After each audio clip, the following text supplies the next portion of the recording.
প্রিয় দর্শক বন্ধুরা, আজকে আপনাদের কাছে নতুন রেসিপি করে দেখাবো কাতলা মাছ ভাপা।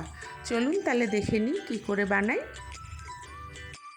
প্রথমে আমি মাছগুলোকে ভালো করে ধুয়ে নিয়েছি। এবার আমি মাছগুলোকে নুন আর হলুদ মেখে রাখবো। আমি এখানে মাছ ভাপা বানাবো, তাই ছোট ছোট করে মাছগুলো কেটে নিয়েছি, যাতে মশলাগুলো ভালো করে ভেতরে ঢোকে। আমি এখানে সর্ষে, লঙ্কা আর অল্প জল দিয়ে সামান্য নুন দিয়ে ভালো করে পেস্ট করে নেব। নুন দিয়ে সর্ষে বাটলে সর্ষে তেতো লাগে না। এবার আমি ফ্রাইং প্যানে সর্ষের তেল দিয়ে দিচ্ছি। আমার তেল গরম হয়ে গেছে। এবার আমি মাছগুলোকে ছেড়ে দিচ্ছি।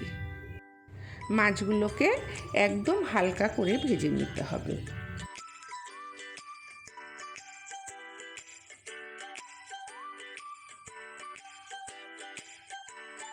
আমার মাছ ভাজা হয়ে গেছে।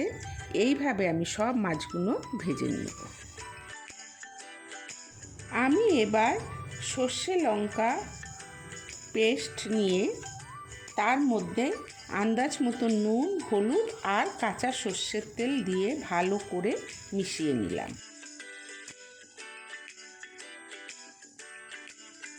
এবার আমি ভাজা মাছগুলোকে ভালো করে মশলার সঙ্গে মিশিয়ে নিচ্ছি। তারপর আমি চেরা কাঁচা লঙ্কা দিয়ে দিলাম। এবার আমি কড়াইয়ে জল দিয়ে দিচ্ছি আন্দাজ মতন, দিয়ে আমি একটা স্ট্যান্ড জলের ওপর বসিয়ে দিলাম।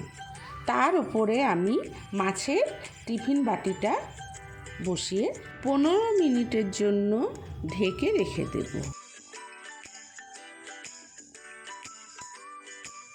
দেখুন আমার মাছটা হয়ে গেছে। এবার আমি সামান্য কাঁচা সর্ষের তেল দিয়ে আমি নামিয়ে নিচ্ছি। আমার কাতলা মাছ ভাপা রেডি।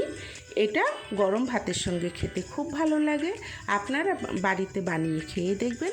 আপনাদের যদি এই রেসিপিটা ভালো লেগে থাকে তাহলে লাইক, শেয়ার, সাবস্ক্রাইব অবশ্যই করবেন আর কমেন্ট করে জানাবেন আপনাদের এই রেসিপিটা কেমন লাগলো। ধন্যবাদ।